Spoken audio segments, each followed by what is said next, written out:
dua orang ini, Abbad dan Ammar. Ammar berkata bahwa kita harus bergantian dan saya tidur dulu dan kamu berjaga. Maka Ammar tidur, nanti kalau sudah ngantuk maka bangunkan saya. Abbad saat itu karena sudah berjaga, Ammar sudah tidur, semua sudah tidur, padang pasir sepi, tidak ada kehidupan sama sekali. Saat itu kemudian Abbad dia memutuskan untuk melakukan sholat malam itu. Maka dia habiskan untuk waktu sholat. Dia mulai sholat takbiratul ihram, Allahu Akbar, kemudian mulai membaca Al-Fatihah, kemudian masuk ke dalam surat. Tiba-tiba melesat satu anak panah mengenai badannya dan masuk menancap. Kemudian dia cabut dengan sederhana. Riwayat menyebutkan sederhana sekali dia mencabutnya. Kita bayangkan panah yang melesat masuk dalam badan kita dicabut. Bagaimana rasanya itu? Maka dicabut, diletakkan panahnya dengan sederhana. Tidak lama melesat panah yang kedua masuk ke dalam badannya, dicabut. Kemudian diletakkan, kedua tambah banyak sekali darah. Melesat panah yang ketiga. Dan dia terus membaca ayat yang sedang dia nikmati dalam sholatnya. Dia cabut dan kemudian menjadi genangan darah. Kenapa tidak kau bangunkan dari tadi? Lihat kalimatnya, ajaib, subhanallah. Lihat kalimatnya, dia mengatakan, saya tidak suka memotong ayat yang sedang saya nikmati dalam sholat saya. Ajaib. Sedang sholat ya, tapi panah itu, sakit itu, darah yang mengucur itu tidak menghentikannya.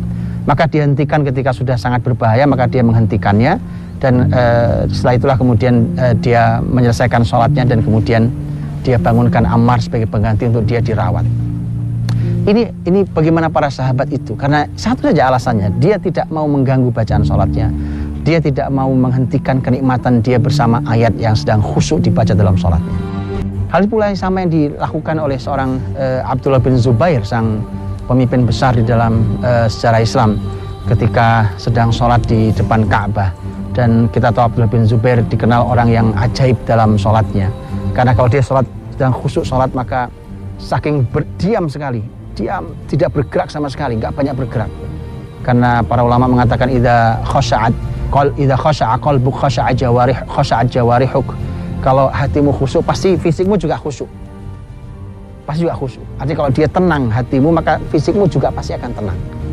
Orang yang banyak sekali gerak kanan kiri, maka berarti dia sibuk dengan sesuatu. Maka Abdullah bin Zubair radhiyallahu anhu, itu beliau kalau sedang sholat itu khusyuk, tenang, diam, sampai diduga seperti patung.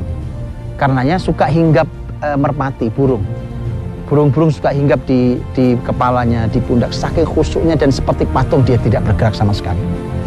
Makanya ketika dia dikepung saat itu, Mekah dikepung oleh orang yang suka menumpahkan darah, yaitu Hajjaj bin Yusuf, ditembakkan dari jauh manjanik.